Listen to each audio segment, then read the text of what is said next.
One of the budget gap closing measures that Mayor Bloomberg is proposing is to eliminate supplemental payments to retired police and firefighters. And predictably, the unions are up in arms at the proposal. And here to discuss the issue is Mark Toor. Mark is assistant editor with The Chief. That's a newspaper that focuses on city government and labor issues. Hi, Mark. Hi, thank you for having me. Mark, let's start with just what Mayor Bloomberg is proposing. What does he want to do? He wants to end variable supplements fund payments to police officers, firefighters, and correction officers. The variable supplement fund payments were originally from union funds that the unions traded to the city in return for defined benefit payments every year for every member, which now equal about $12,000 a year.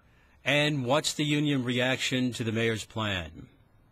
They're infuriated because, as I say, this originally started as their funds. After the fiscal crisis of the 70s, it was determined that perhaps the city could make better use of this money, or the money would help bring the city back.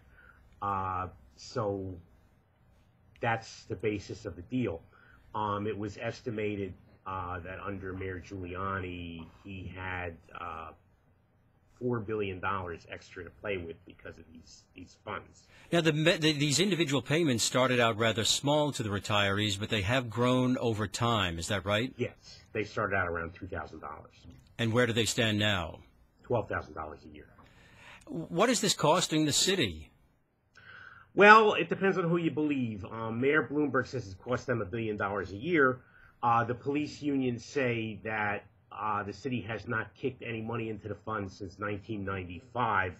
I'm still trying to determine whether this is actual money that the city says it's spending or just accounting money, that's moved from one column to another, but not cash. This is a plan by the mayor. Who needs to sign off on this if it's actually going to happen? Well, the variable supplement fund is enshrined in state law. So basically, he would need to change state law. So that means the city council would have to ask for a home rule measure? Yes, the city council would ask for a home rule measure, and then at this point, there's not even a bill introduced in Albany. So there's a long political battle ahead. Yes. What are the unions doing to try and prevent this from happening? Well, basically, they formed coalitions to fight this. The Uniformed Firefighter Association and the Police Benevolent Association, and then the superior officers unions from both the police and the fire department have formed separate coalitions. The PBA and UFA coalition held a press conference last week on the steps of City Hall. They said that they would lobby every legislator involved.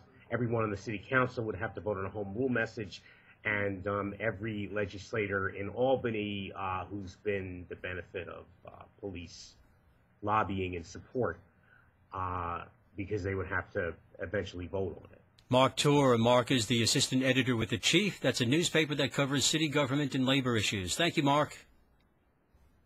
You're welcome.